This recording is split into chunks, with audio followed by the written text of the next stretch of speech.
Namo Amida Bu, a collection of passages on the true meaning of birth in the Pure Land of Amida Buddha, Part 2.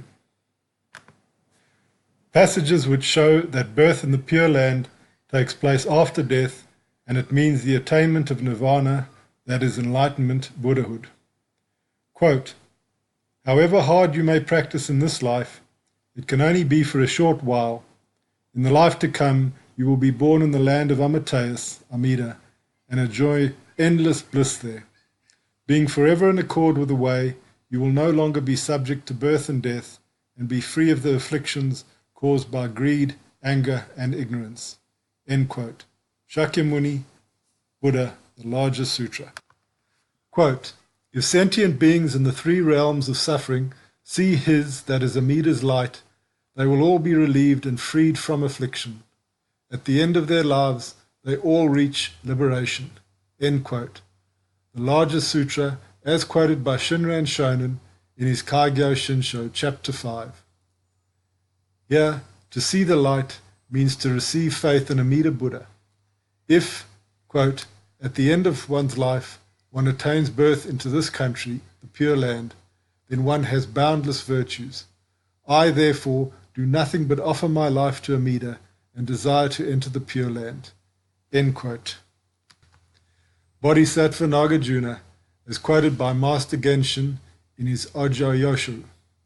Quote, sentient beings who practice the Nembutsu are embraced by Amida Buddha and never abandoned. At the end of their lives, they will certainly be born in the Pure Land. End quote. Master Tao Chao, as quoted by Honen Shonin in his Sencha Kushu. Quote, if sentient beings in the three realms of suffering see his light, they will all be relieved and freed from affliction. At the end of their lives, they all reach emancipation. End quote. Master Shan Tao, Ojireisen. Quote, generally speaking, the Nembutsu practitioner is extolled with the 5 epithets and is blessed with the close protection of the 2 honored ones, that is Avalokiteshvara and Mahasattva Prapta.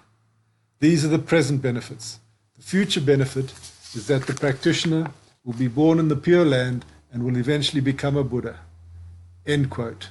Honen Shonin, Sencha Kushu. Quote, we read in the commentary of the Master of Kuang Min Temple, we should sincerely devote ourselves to this teaching until the end of our life, and after abandoning our defiled bodies, realize the eternal bliss of Dharma nature. End quote. Shinran Shonin, Kaigyo Shinsho, Chapter 4. Quote, whether one is left behind or goes before, it is surely a sorrowful thing to be parted by death. But the one who first attains nirvana vows without fail to save those who were close to him first, and leads those with whom he has been karmically bound, his relatives and his friends. End quote. Shinran Shonin, Lamp for the Latter Ages, Letter 14. Quote, as for me, Shinran, I have never said the Nembutsu even once for the repose of my departed mother and father. For all sentient beings without exception have been our parents and brothers and sisters in the course of countless lives in the many states of existence. On attaining Buddhahood after this present life, we can save every one of them. End quote.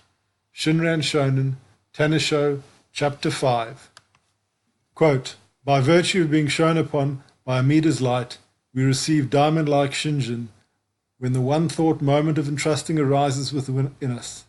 Hence, already in that instant, Amida takes us into the stage of the truly settled, and when our lives end, all our blind passions and obstructions of evil being transformed, we are brought to realize insight into the non-origination of all existence. End quote. Shinran Shonin, Tanisho, Chapter 14. Quote, if we entrust ourselves to Amida's vow that grasps and never abandons us, then even though unforeseen circumstances we commit an evil act and die without saying the Nembutsu at the very end, we will immediately realize birth in the Pure Land. Moreover, even if we do say the name at the point of death, it will be nothing other than our expression of gratitude for Amida's benevolence, entrusting ourselves to the Buddha more and more at the very time of enlightenment draws near. End quote. Shinran Shonin, Tanisho, Chapter 14.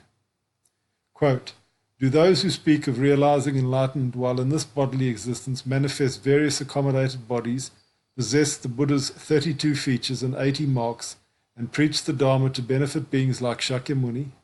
It is this that is meant by realizing enlightenment in this life.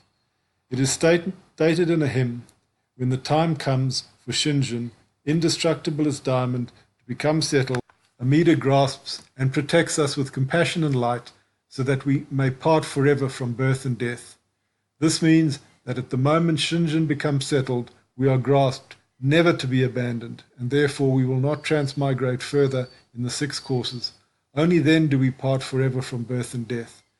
Should such awareness be confusedly termed attaining enlightenment, it is regrettable that such misunderstanding should arise. The late Master said, according to the true essence of the Pure Land Way, one entrusts oneself to the primal vow in this life and realizes enlightenment in the Pure Land. This is the teaching I received. End quote. Shinran Shonen, Tanisho, Chapter 15. Birth in the Pure Land and enlightenment are attained only after death. Shinjin, or entrusting to Amida Buddha's primal vow, which is received in this life and makes us enter in the stage of those assured of birth in the Pure Land, must not be confused with the actual attainment of birth in the Pure Land.